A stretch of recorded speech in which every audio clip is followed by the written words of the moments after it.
Bismillah. Halo. Assalamualaikum warahmatullahi wabarakatuh. Perkenalkan, kami dari kelompok 4 yang beranggotakan Alma Sugra, Arda Hawari, Dida Hilman Maulana, dan saya sendiri, Dinda Alvina, dan Muhammad Faisal Khori, Yunus Saputra. Akan mempresentasikan tentang mengelola orang untuk keuntungan layanan. Sebelumnya, mohon maaf untuk beberapa anggota kami ada yang berhalangan hadir. Next.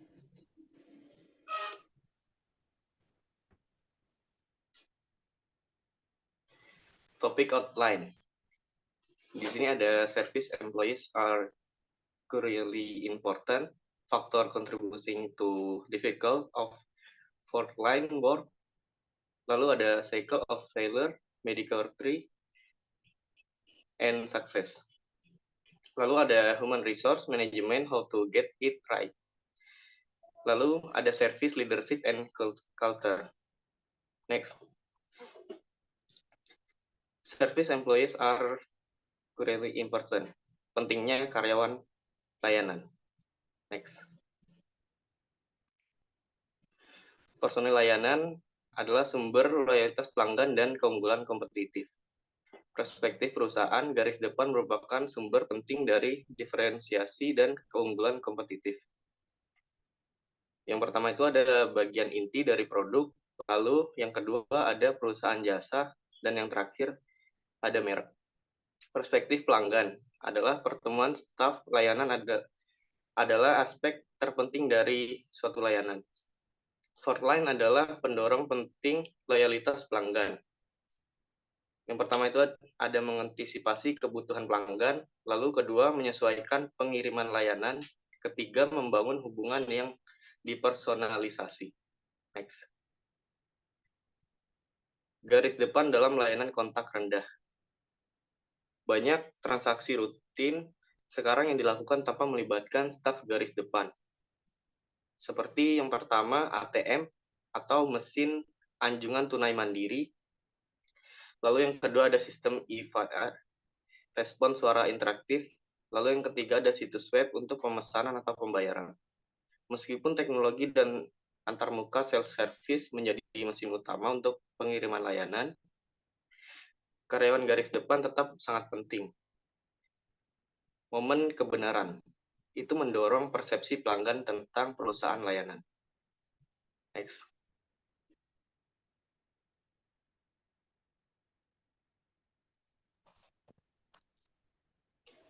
Yang berikutnya ada faktor yang berkontribusi terhadap kesulitan pekerjaan di garis depan. Next. Yang pertama itu ada boundary spanning yang ada merentang batas. Dalam sebuah organisasi, boundary spanning itu adalah sebuah kegiatan yang dilakukan untuk memberikan informasi tentang organisasi kepada publik. Fungsi boundary spanning ini sebagai untuk membangun sistem komunikasi antara dua arah organisasi dengan publik. Dan hal ini akan membuat publik tidak merasa dikucilkan, dan meminimalisir tindakan-tindakan publis yang merugikan organisasi. Next. Nah, yang berikut ada merentang batas. Dalam pertimbangan harapan manajemen staf layanan, ada beberapa poin. Yang pertama itu ada menyenangkan pelanggan, dan yang kedua itu ada cepat dan efisien dan melaksanakan tugas-tugas operasional. Yang ketiga itu ada melakukan selling, cross-selling, dan upselling itu. Dan keempat ada menegakkan jadwal, penetapan harga, dan tingkatan integritas. Next. Nah, yang berikut ada peran stres karyawan dari garis depan. Yang pertama ada organisasi vs klien, yang dimana dilema apakah yang mengikuti aturan perusahaan atau untuk memenuhi permintaan pelanggan. Yang kedua ada orang vs peran, yang mana konflik antara apa yang dibutuhkan pekerjaan dan kepribadian. dan keyakinan karyawan itu sendiri. Yang ketiga ada klien vs klien, konflik antara pelanggan yang menuntut investasi, intervensi staf pelayanan. Next. Yang berikut ada tenaga kerja emosional. Tindakan mengekspresikan emosi yang diinginkan secara sosial selama transaksi layanan, pertama ada melakukan kerja emosional sebagai respons terhadap aturan tampilan masyarakat atau manajemen biasa membuat stres. Yang kedua ada praktik SDM yang baik menekankan rekrutan selektif, pelatihan, konseling, strategi untuk mengurangi stres.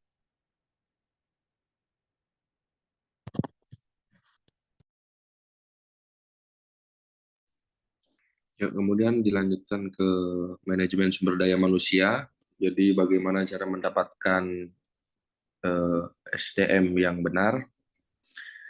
Manajemen sumber daya manusia ini menjadi bidang kajian penting dalam perusahaan karena problem yang dihadapi perusahaan bukan hanya persoalan bahan mentah, modal, alat kerja, dan produksi saja, tetapi juga problem sumber daya manusia yang notabene adalah pihak yang menjalankan dan mengelola faktor-faktor produksi sekaligus merupakan tujuan dari kegiatan produksi atau jasa itu sendiri.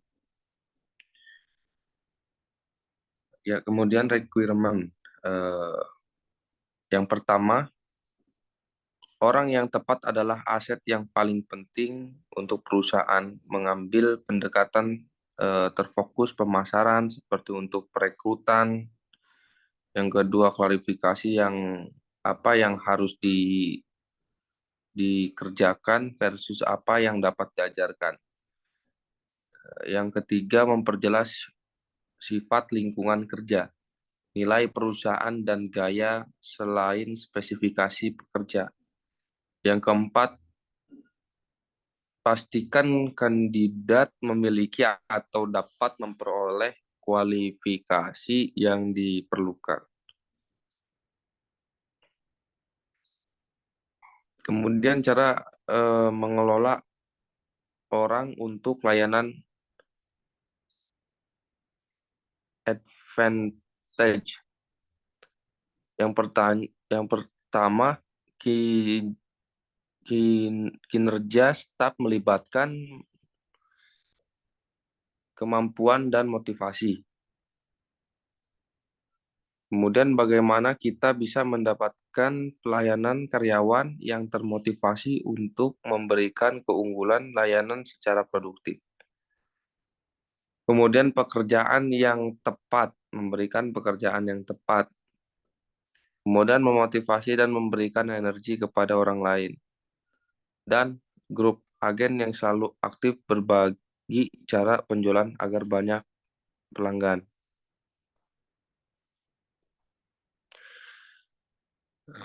Kemudian cara mengolah SDM yang efektif dan efisien. Baik perusahaan maupun sebuah usaha pasti akan mengedepankan kualitas pengelolaan SDM. Salah satu cara pengelola SDM yang efektif dan efisien adalah dengan mengikuti pelatihan atau mengadakan pelatihan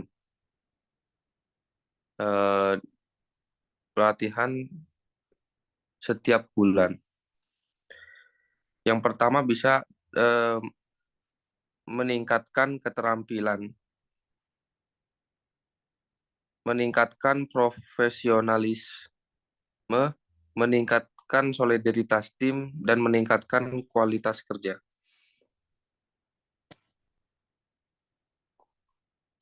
Kemudian metode mengelola SDM yang efektif dan efisien. Setelah mengetahui cara mengelola SDM yang efektif dan efisien, Anda butuh metode pelatihan yang tepat. Berikut merupakan metode pelatihan yang dapat sesuai dengan kebutuhan dan tujuan perusahaan. Yang pertama, melakukan demonstrasi. Metode demonstrasi ini cara leader memperagakan kegiatan, praktik atau cara kerja suatu alat. Metode ini sederhana dan efektif untuk dilakukan karena tim atau karyawan yang akan langsung memahami karena benar-benar diajarkan. Kemudian metode seminar dan diskusi.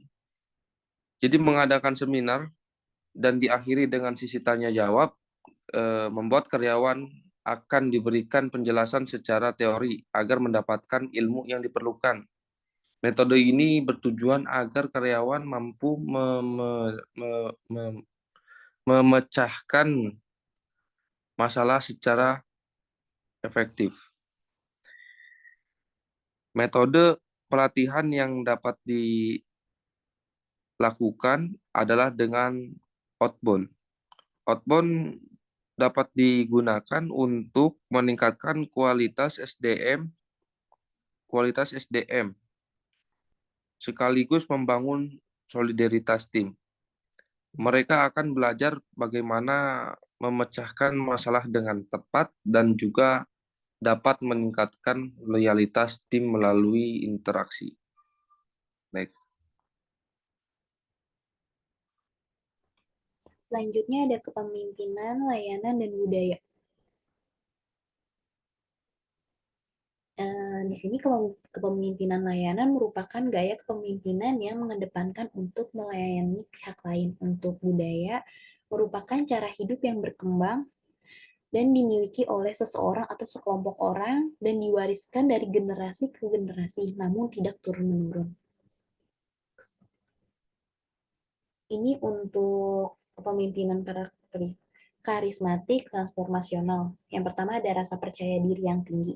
Karena modal penting dalam leadership itu percaya diri yang tinggi. Seseorang pemimpin akan memiliki keberanian untuk mengambil keputusan yang sulit. Yang kedua itu mempunyai visi dan tujuan ideal. Jadi visi yang jelas dalam suatu pemimpinan dan sesuai kebutuhan organisasi mampu menumbuhkan komitmen aparatur serta rakyatnya terhadap pekerjaan. Yang ketiga itu ada handal dan berkompeten. Jadi pemimpin yang diperlukan untuk membuat strategi yang efektif dan efisien dalam pencapaian tujuan organisasi. Yang terakhir ini bertanggung jawab. Jadi pemimpin harus mempunyai jiwa bertanggung jawab untuk memberikan contoh sikap baik dengan berdasarkan etika seseorang pemimpin serta menjadi agen perubahan.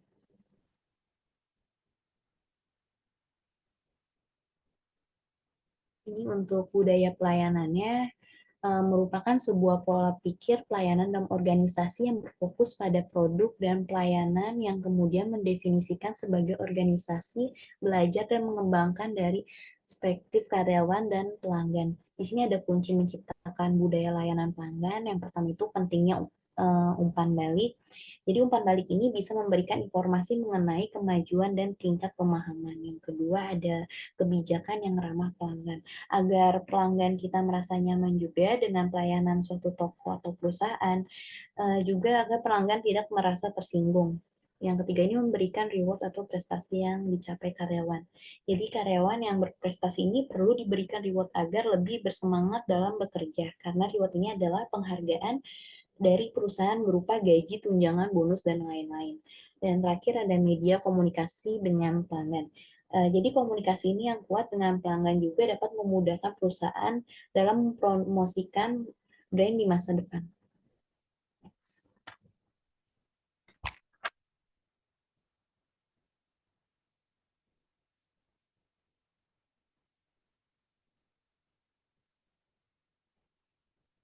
Ini untuk pemasaran internalnya. Yang pertama itu memainkan peran penting dalam menjaga dan melihara budaya perusahaan. Yang kedua membantu memastikan pengiriman layanan, hubungan kerja, kepercayaan karyawan, rasa hormat dan loyalitas. Dan ini untuk piramida terbaliknya. Yang pertama itu ada top manajemen, jadi manajemen tingkat atas, dan yang tengah itu manajemen tingkat tengah, yang paling bawah itu ada manajemen tingkat bawah. Jadi manajemen tingkat atas ini merupakan manajemen paling atas dalam manajemen yang diisi oleh kalangan penting dan eksekutif yang bertugas menjalankan ilmu manajemen, dan tingkat manajemen ini harus mempunyai keterampilan pemimpin.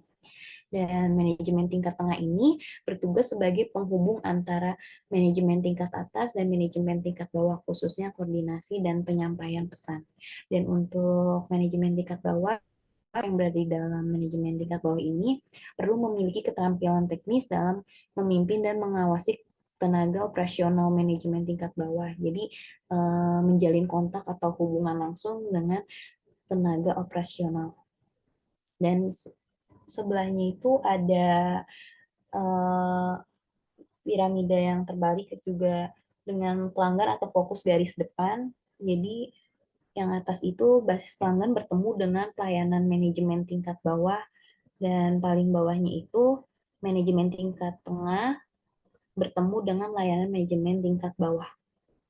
Next. Sekian presentasi dari kelompok kami, kurang lebihnya mohon maaf. Wassalamualaikum warahmatullahi wabarakatuh.